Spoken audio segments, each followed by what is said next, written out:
No one remembered how it started. House Heidegger, a clan of exceptional swordsmen, and House Wengler, known to inherit mystic abilities. They went for each other's throats at every opportunity. Armed conflict between the two was all but routine. During one of their countless battles, however, one of the royal princes intervened and lost an arm. The Kaiser, enraged, said they would settle this feud once and for all. So the two houses were made to join houses by marriage and thereby renew their fealty to the crown. That is how their misfortune began, at the mansion of Duke Heidegger. Marquis Gaidon Heidegger shouts furiously.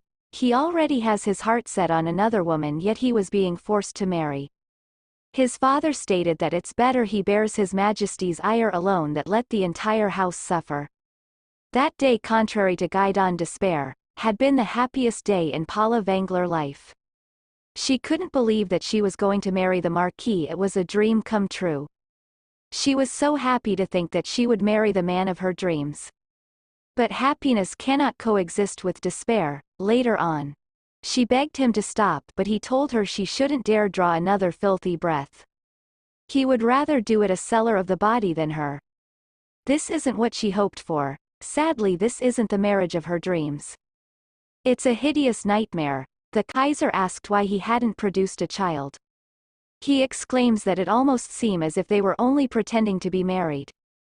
Gaidon was ordered to make haste and produce a child to prove their loyalty to the crown. Gaidon lowered his head and gritted his teeth. Sadly for Paula, horrible mortifying nights amassed. And so formed a child. The Marquis was disinterested in seeing his newborn daughter. But now that the child was born, they were sure the Kaiser would be content. By the blessing of neither mother nor father, she was born and was named Leonie. And today, on her second birthday, she was gifted with a new ribbon. Although she was fully deprived of parental affection, she was never in want of material needs. Suddenly Gaidon entered the room with sword in hand.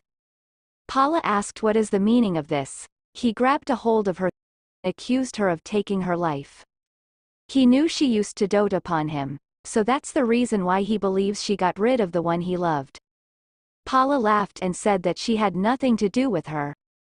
She tells him to admit that he just wants to blame her for everything that happens. A maid asked him to calm down. Unfortunately, she lost her lashed onto the baby. Some years later, the young Leonie watched her father from behind a podium. A person states that he may not like his daughter, but he should at least say hi. In a disrespectful manner, he states that she looks like her mother and she's disgusting. And as for her mother, she told her to get out. She became fearful of her daughter's eyes. One day she asks where her father is. Osmo tells her that he's preoccupied. Without her father and mother to give her any attention, all she could do was draw pictures. As if begging for affection. A few years later, her father inherited his grandfather's dukedom. They had a grand inaugural party. Leonie noticed that he seemed very happy, so she decided to give him a picture as a gift. However, even the smallest of hopes was too many. She was told to prepare to say goodbye to her mother. She ran to where her mother was, as she had barely seen her for years. However, a maid blocked her path and tells her that she can't enter. Because she would only make things worse. She realized that even at times like this, she's someone who can be utterly disregarded. She wondered why everyone hated her. Is it because her parents don't care about her? She questioned what she did wrong. She rides her horse in the rain. Suddenly something strange happened and the horse injured its leg. She then wakes up in her room. Osmo informed her that she fell off her horse and has been unconscious for days. Leonie inquires if her mother is still alive. He tells her yes. She gets out of bed and he tells her that she should take some rest. But she merely passes him by with a straight face, and looks into the mirror. She exclaims that she needs to go see her mother, and her way to her mother's chamber. A maid in a dismissive tone asks why she keeps coming there. Leonie in an angered tone states that when a dog bares its teeth at its owner, perhaps a good beating will remind the dog who her master is. The maids are startled, they've never seen her act this way. She glares at them and tells them to get out of the way. The maids apologizes and let her in, Her mother looks pale and starved. She looks at her daughter and remembers her happy face. But now she's turned into a serious young lady. She states that it must be painful. Although her mother wasn't good to her, she understands how horrible her life must have been. She leans close to her mother's ear and promises by her hands. He will learn to despair. Her mother's eyes glisten. She turns her head and places her hand on Leonie's cheeks. She remains silent, then states that it may only be a couple of days. But she prays she'll find happiness in the time remaining. The Duke was told that she didn't have much time left. But she seems perfectly fine. Osmo state that the attending physician had stated that Paula has not yet recovered but is rather expending the last of her remaining strength. Guidon exclaims that she's a stubborn woman and how much longer must he endure the sight of her. He then inquires about Leonie's age. Osmo is shocked as he never asked about her. Osmo tells him that she turns 10 at the end of the month. He inquires about the party. Osmo, poor naive, Osmo. He believes he's finally taking interest in the miss. Osmo smiles and states they have not prepared anything per usual as he had declared that no celebration would be held after her second birthday. He then shows him a report of her most recent activities. Most days after attending the academy, she visits a nearby cafe with newly purchased painting tools. Guidon seems unfazed and asked if she paints. Osmo gives it to him a long explanation on how she's a remarkable artist and even the academy offered to host an exhibition for her work. Guidon states that's nonsense. He orders Osmo to refuse the offer. Osmo then informed her that she's been placed second in her class this semester. He exclaims at least she didn't inherit her mother's intellect. He inquires about any signs of mystic abilities. Osmo seems uneasy. At least one person in every generation of House Vangler inherits mystical abilities. The ability can take form in countless varieties that they cannot be assessed by any given standard. One saw the future, another manipulated the weather. There was even one who could manipulate others, but it is said that the power of House Vangler's mystic abilities diminishes every generation. If she could awaken even the slightest mystic ability, she would not have to suffer the degradation she does today. Osmo informs him that the magical ability of the House of Vangler materializes at the age of 15. He seems annoyed and asks about her swordmanship. He inquires if she can at least make a vestige of aura. Osmo informed him that she has yet to produce aura. He smirks as he knows the real reason the Kaiser forced their houses into marriage was because he hoped the offspring of a swordmaster and mage would bring a child of extraordinary talent. He finds it ironic that it yielded a useless child. Osmo then informs him that Leonie recently visited the salon of Countess Stein Mikkelsen 3 times. The Countess is a lady that contracts underhanded tasks for nobility. When someday she needs them for a favor, they must accept it. Is the only condition for her favor. In an angered tone he asks what business does she have visiting such a vile woman. Osmo tells him that the Countess has acquired rare books from the East for sale. Leonie only purchased multiple Eastern art books. He stares at Leonie and thinks that she is only 10 so she wouldn't make a request. So there's no need to be concerned, to him her face is all she's good for. He orders Osmo to start looking into her marriage options. And to choose whoever offers the most dowry. Osmo is disappointed and agrees to do what he has been commanded. Guidon then feels a horrible headache and it's merely gotten worse. He orders for a physician to be brought in. In the next scene Leona's mother inquires how she will do it. Leonie suggests cooking them slowly like frogs that swim in boiling pots. Unaware of their imminent death, her mother requests that she makes them beg her to end it for her. Her mother tells her that one day she will have a child and if she thinks she'll understand how she felt. Leonie smirks and states who could say. She states that seeing Guidon's abominable visage in the face of her own child was the cruelest curse she had to endure. Hearing this Leonie inquired if she ever loved her. Her mother stated that she prayed every day and every second that she would not share the same fate as her. And inquiries if that is not love. Thankfully her prayers have been answered. Her mother exclaims that it's been 3,774 days and 15 hours of her living in this hellish prison. Her mother smiles and apologizes for leaving her all alone. Her eyes slowly loses its life on her body becomes emotionless. Leonie gets out of her seat and states farewell for the last time. A maid asks if there's anything she needs. She walks past her and in a firm tone states that they should prepare a funeral. She knew it was a matter of time before they had to prepare the funeral. The lady was on her last legs after all. Later on we see Leonie being followed. He was ordered by Guidon to keep track of her, but she is headed towards restricted section of the Royal Library. He can't follow her in there. He wonders why she would go there in the middle of a funeral preparation.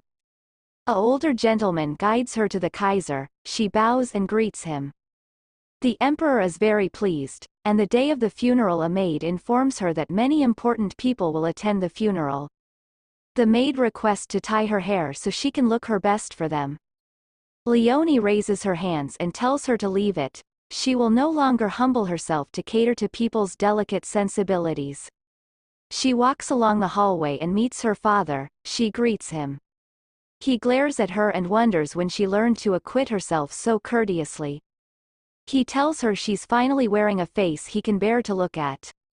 Him and Osmo walks away leaving her behind, but Osmo finds it unusual. Normally he would tell him to get rid of her. The former Duke and Duchess of Heidegger didn't bother to attend. But she is sure that Duchess Paula would have preferred it that way. The royal chamberlain says their goodbyes. His Majesty sent flowers to convey his deepest condolences. They are special specimens that are only bred in the royal garden. The nobles can't believe that the Kaiser's spokesman, royal chamberlain himself, brought the flowers in person. It's a shame that the Duchess could not see how much honor she's being bestowed. Leona's father inquires where she was, as she was nowhere to be seen during the funeral preparations. Leonie states that she was at the library. He exclaimed that she must be out of her mind. He leans in a bit closer and states he's prepared a gift for her and he's sure she will be pleased. But he wants her not to lose composure, but we shall all see what his Heidegger composure he touts is made of soon enough. She holds back a laugh and states that it's a coincidence she has also prepared a gift for him. She hopes that he will find it to his liking. He seems a bit uneasy and states that he is looking forward to it. The nobles wonder who will be the next duchess, but they have been misled to believe that he had loved his former duchess in the first place. But everyone knows the Duke of the Poison Chalice. Michelson states that noble ladies will swarm at his feet, poisoned or not. The chalice is simply too rewarding. The nobles begin to murmur and wonder why she's there. Leonie material grandfather inquires what's her business there. She exclaims that her business has just arrived. A young girl in a full yellow dress that looks like a banana jumps into her Guidon arm. The nobles are shocked. They thought Leonie was their only child. They look like a happy family as he announced the introduction of Lady Magda and his beloved daughter. This Lady Magda is the younger sister of his former lover. And the child in his arms is his daughter Sherwin Heidegger. The nobles pity Leonie, thinking that she's in shock. But little do they know everything is happening exactly how it did before. In her past life she had endured 32 years of this horror. On the horrors yet to come, her stepmother and stepsister would degrade her on every whim. Even the servants follow their example. At one point her father summoned her and inquired about the awakening of any mystic abilities. She informed him that she had awakened none. He sighed and called her useless. For years he had told Sherwin that he loved her unconditionally. But in her case all he wants to do is to get rid of her. He informed her that he would find her a suitable husband. Determined that she had no other use for him, he sold her hand into marriage thrice. Her first husband was a prince. His title was as empty as his political influence, but he was kind. They were happy together, but it only lasted a year before he was assassinated. With her second husband she had a son, Emile. He was more precious to her than life itself. But both her husband and child went missing and so ended her second marriage. But even with 2 divorces her pretty little face sells for quite a decent price. Her father had given up in a third marriage, but he guessed she has to be useful somehow. And so her father sold her yet again. Her third husband was not happy with their marriage as he too was forced into the arrangement. She lived in his disregard. The only exception was the agreed-upon days of consummation. Her life wasn't different from her mother's at all. But perhaps the heavens took pity on her, the same time she conceives the 8 princes' child. Her mystic ability awakened, but it was too weak, it hadn't yet fully awakened. It was too soon, so she decided to only inform the prince about the pregnancy. The 8th prince heard about the pregnancy, that was all he did before leaving for a battle. Meanwhile she vowed to herself that she would protect the child. But even the smallest whisper of hope had to be a curtail. She was soon framed for a capital offense, but Heidegger turned a deaf ear to her calls. On her material family had already been dismantled long ago. She had heard no news of her husband, but why bother even if he were there? Would he have protected her and the child? The only one that ever took pity on her was Osmo, her father's advisor. Osmo had made a plan to save her, but she has given up hope. She wondered if the plan had failed or if he had also turned his back on her. All she has left is this ability. Suddenly she hears footsteps. She wonders if she's been exonerated, but her sister appears laughing. She tells her the prison floor matches as her skin tone. With a tear-stained face she inquires what she's doing there. Sherwin signals to the guard and he throws Osmo to her. She was heartbroken, she couldn't believe what she was seeing. Her sister asked if she liked her gift and she has more good news. Her husband is soon to become Kaiser, he demolished all his brothers and claimed victory. In just 2 days, their father had helped him with his treason. In return he agreed to make her as Kaizen, so she wants her to do her a favor and die. Leonie inquires about her baby. With a taunting expression she inquires if she wants the child to live. She said she is sure the challenge wouldn't want to grow up with such a miserable mother. She then states it's ironic that her mother had took her mother's life and she's going to do the same to her. Leonie's body begins to tremble and tears begins to form as she realized that this whole time Magda had been the one that took her mother's life. Leonie calls them monsters. Sherwin's face becomes cold and she holds onto her sister's hair and states that she's the one that made her do it. Weak and stupid as she is, she always inherited the best titles. So she had to become a monster in order to take them from her. She exclaims that it's all her fault. She walks away as the guard unsheathed his sword. She backs away and she begs them not to do it. The guard slowly approaches her pointing his sword at her. As this happens she wonders if her lovely child will come with her. She promised to give him the world. Her love and a new world. She activates her powers, but at that moment a man is rushing to the prison cell. He enters the room and exclaims her name, Leonie. She glares at him and states Prince Rutgard. She asked if he's come to kill her too. She vanishes into the starlight and lives behind her old dress. Her soul enters her younger self body, so for all those devised her destruction and prayed for her misery. She will now return the favor. When she came back after the time leap, she made a vow that she would find her children, wherever they may be in the last world. And that she will protect the ones she loves. In some sense she's relieved that all of them are repeating their cruel deeds. Just as she had experienced then in the past, because otherwise their crimes might not fit the punishment she has prepared. Sherwin smiles and greets her new sister. She states that it's a little annoying, but they'll let her into their family. Leonie states that she wished she could rejoice at getting a little sister, but she has bigger fish to fry. The Chamberlain and the Countess stain all the cards are there. All that's left is to deal. Leonie exclaims that she cannot accept that person as her mother, because her mother's life was stolen, and it was done by Magda Lichter. Magda is visibly enraged. The nobles whisper among themselves. Leonie materialize grandparents asked what she's saying. Guidon exclaims it's nonsense. Shame! Shame!